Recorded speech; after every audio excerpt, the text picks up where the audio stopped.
அந்த தென்றல் பெண்ணும் சொன்னாளம்மா உந்தன் சேதியே அவள் சொன்ன பின்பு மின்னல் போல வந்தேன் தேடியே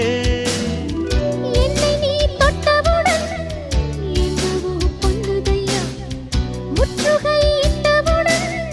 சிற்றிடை தின்னுதையா வெட்கம் விடுமோ அச்சம் விடுமோ தக்க துணைதான்